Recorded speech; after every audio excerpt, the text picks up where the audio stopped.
Namaste people, I am Anmol Sarkar. So if you have seen my introduction video, you guys must have an idea about who I am and what I am trying to do and what this channel is all about. And if you have not seen that video, please go and watch that video. For Facebook, I'll share the link in the comment section, and for YouTube in the description below. And please like and subscribe my channel so that I can come up with more such videos for you guys. Okay.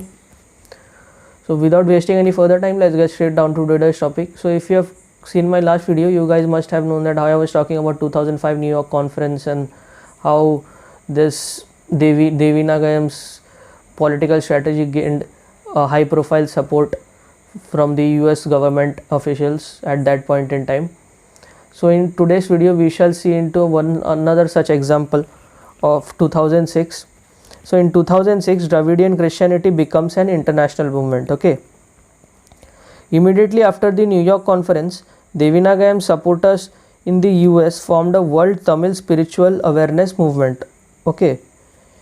In 2006, a Dravidianist organization called Periyar Tamil Peravai, headed by the man described as the firebrand, a separatist pro-LTTE leader. Okay.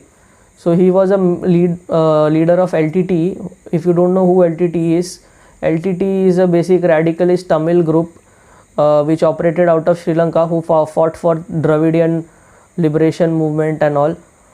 And in 30 years civil war in Sri Lanka, they were also responsible for that. Those who are into foreign policy will know what LTTE is. Okay. So honored by Devi Nagayam's the spiritual champion. So this LTT leader, he honored Devi Nagayam as the spiritual champion of People's Development Award. Okay, he gave that award to him.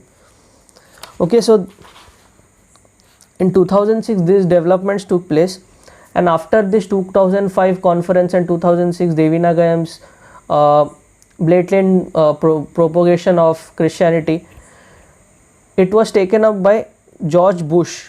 Who President George W. Bush is, the former president of the United States of America. His advisor also propagated Dravidian Christianity at that time. Okay, so the name of the advisor is Marvin Olasky.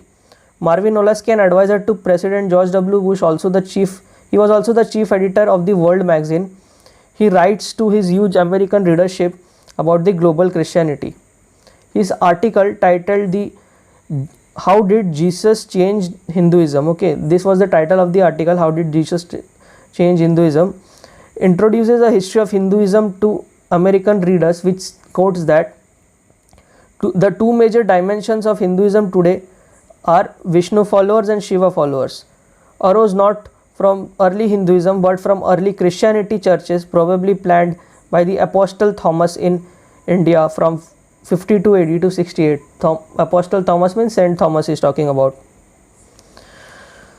So this Devi Nagayam guy bonded with Olasky by taking him to famous temple in Kanchipuram. He interpreted the Hindu temple for Olasky through his Christian lens, as you know how these Christian missionaries operate if you have seen all my videos till now, which later he uncritically accepted. Later Olasky gave examples to Christian influences about the Hindu temple. Okay.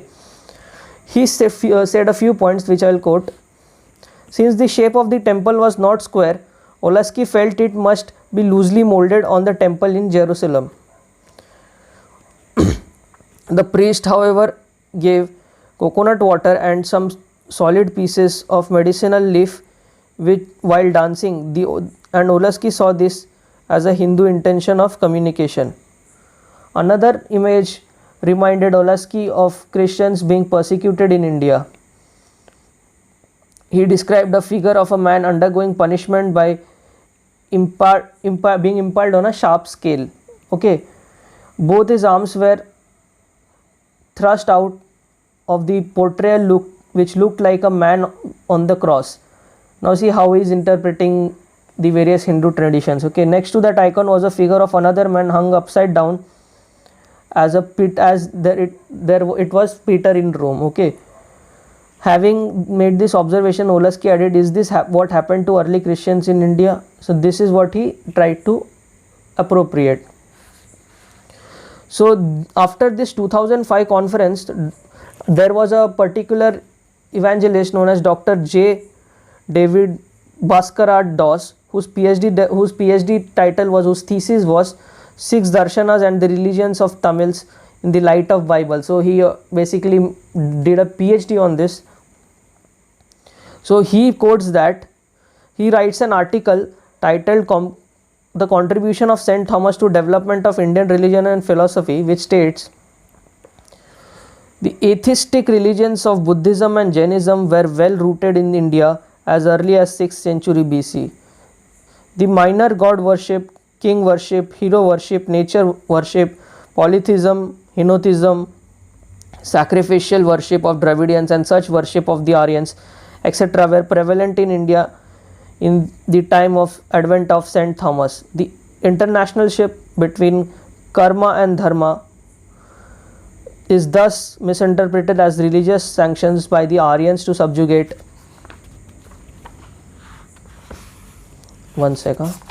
Aryans to subjugate Dravidians using their own philosophies. Okay, so this is how they tried to take political support and propagate further to the US readership in